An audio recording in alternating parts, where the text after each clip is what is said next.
Hello साथियों। आज के वीडियो में बात करने वाले हैं पिछले 6 महीनों के करंट अफेयर्स के बारे में। तो सबसे पहला क्वेश्चन आपके सामने कि 2025 में लता दीनानाथ मंगेशकर पुरस्कार किसे दिया गया है। तो 2025 के लिए लता दीनानाथ मंगेशकर पुरस्कार दिया गया है आदित्य बिड़ला ग्रुप के चेयरमैन कुमार मंगलम बिड़ला जी को। ऑप्शन नंबर सी बिल्कुल राइट है। बात करें सबसे पहला यह पुरस्कार किसको दिया गया था, तो वो व्यक्ति थे नरेंद्र मोदी जी। तो ये भी आपको ध्यान रख लेना है। 2025 में किस स्टेडियम में रोहित शर्मा स्टैंड का उद्घाटन किया गया है। रोहित शर्मा दोस्तों जो कि टीम इंडिया के कप्तान रह चुके हैं। बात करें हाल ही में इन्होंने टेस्ट क्रिकेट से संन्यास ले लिया है। और इनका जो स्टैंड बनाया गया है किस ग्राउंड में, क्योंकि रोहित शर्मा मुंबई से बिलोंग करते हैं, तो मुंबई के वानखेड़े स्टेडियम में इनका स्टैंड बनाया गया है। तो ये आपको ध्यान रखना है। वेटलैंड वाइड यूज के लिए रामसर पुरस्कार 2025 प्राप्त करने वाली भारत की पहली महिला कौन बन गई है। तो यह पुरस्कार पाने वाली सबसे पहली महिला बन गई है कौन, Jayashree Venkatesan. Option number C बिल्कुल राइट है। यह दोस्तों चेन्नई में स्थित जो केयर अर्थ ट्रस्ट है ना, उसकी को फाउंडर है। और ऐसा पुरस्कार पाने वाली पहली भारतीय महिला भी हैं।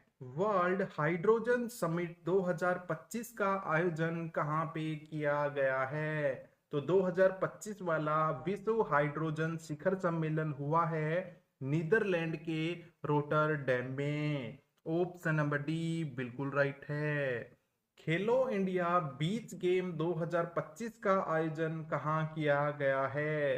तो इसका आयोजन दोस्तों 19 से 24 मई 2025 के दौरान किया गया। कहाँ पे, दमन और दीव में। तो ऑप्शन नंबर डी बिल्कुल राइट है। और इसकी थीम रखी गई थी promotion of coastal and marine sports.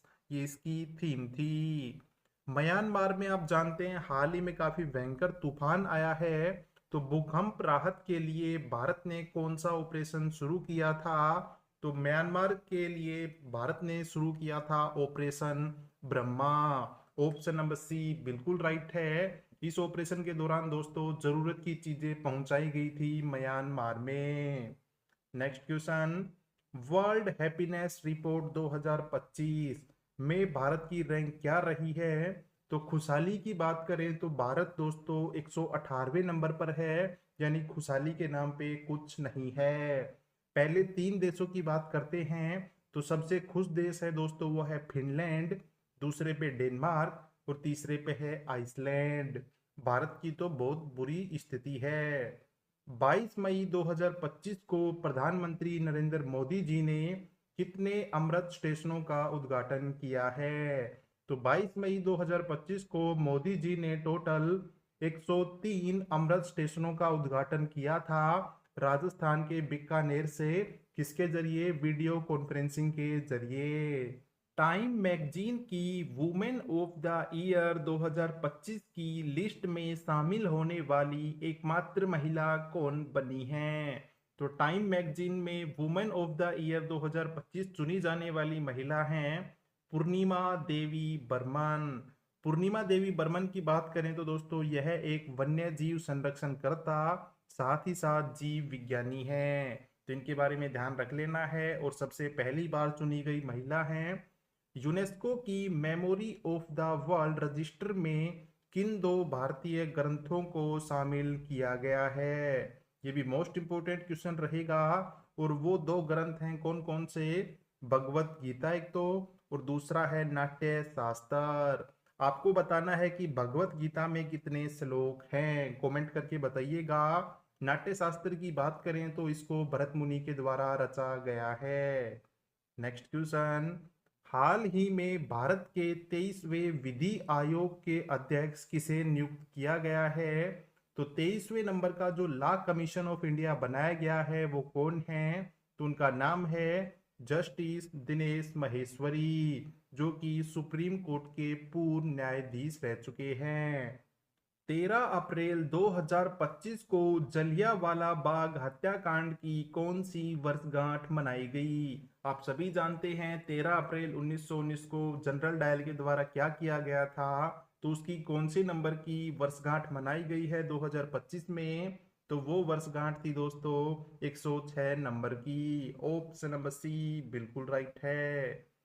Women's premier league यानी WPL 2025 का टाइटल किस टीम ने जीता है? तो 2025 का टाइटल जीता है दोस्तों मुंबई इंडियंस ने। यह उनका दूसरा टाइटल है। इस बार की बात करें एडिशन की तो तीसरे नंबर का WPL है। फाइनल हुआ था मुंबई इंडियंस और दिल्ली कैपिटल्स के बीच में और जीत लिया है मुंबई इंडियंस ने। ये आपको ध्यान रखना है। भारत का पहला सफेद बाघ प्रजनन केंद्र किस राज्य में स्वीकृत किया गया है? यानी सबसे पहला वाहिद टाइगर ब्रीडिंग सेंटर खोला जाएगा कहाँ पे? मध्य प्रदेश में। और यहाँ पे खोलने की एक वजह ये भी है कि भारत में जो सबसे ज्यादा टाइगर है ना दोस्तों, वो मध्य प्रदेश में ही हैं। Securities and exchange board of India यानी सेबी के हाल ही में 11वें नंबर के चेयरपर्सन कौन बने हैं? तो सेबी के हाल ही में नए चेयरमैन बने हैं, उनका नाम है तुहिन कांत पांडे। सेबी की बात करें फुल फॉर्म आपको पता लग गई। स्थापना हुई थी 1988 में और इसका हेडक्वार्टर है मुंबई में। शिक्षा संजीवनी बीमा योजना किस राज्य सरकार के द्वारा लॉन्च करी गई है? तो शिक्षा संजीवनी बीमा योजना शुरुआत की गई है राजस्थान के द्वारा। जो भी विद्यार्थी गवर्नमेंट स्कूल में पढ़ते हैं तो उनको दोस्तों एक्सीडेंटल इंश्योरेंस प्रोवाइड करने की यह स्कीम है। ये आपको ध्यान रखनी है, राजस्थान के द्वारा शुरू की गई है। पहली बार EFIR दर्ज कराने वाला पुलिस स्टेशन किस राज्य या यूनियन टेरिटरी में स्थित है? तो सबसे पहली बार EFIR दर्ज कराई गई है जम्मू कश्मीर में। इनकम टैक्स बिल 2025 यानी आयकर विधेयक 2025 किस पुराने अधिनियम का स्थान लेने वाला है? तो 2025 में इसका नाम बदला गया है, तो किसको बदलेगा? तो उसका नाम है income tax act 1961। Option number B बिल्कुल राइट है। मित्रा प्लेटफॉर्म किसके द्वारा लॉन्च किया गया है? तो मित्रा प्लेटफॉर्म को लॉन्च करा गया है सेबी के द्वारा। वित्त मंत्री निर्मला सीतारमन ने किस थीम के साथ केंद्रीय बजट 2025-26 पेश किया है? तो फरवरी महीने में दोस्तों निर्मला सीतारमन के द्वारा 8वीं बार बजट पेश किया गया और इसकी थीम रखी गई थी सबका विकास। ऑप्शन नंबर 1 बिल्कुल राइट है। Next question, how India scaled MT-G20। आप सभी जानते हैं इंडिया ने थोड़े दिन पहले G20 की अध्यक्षता करी थी, तो यह पुस्तक किस लेखक के द्वारा लिखी गई है? तो इसके लेखक हैं भारत के G20 के शेरपा अमिताभ कांत।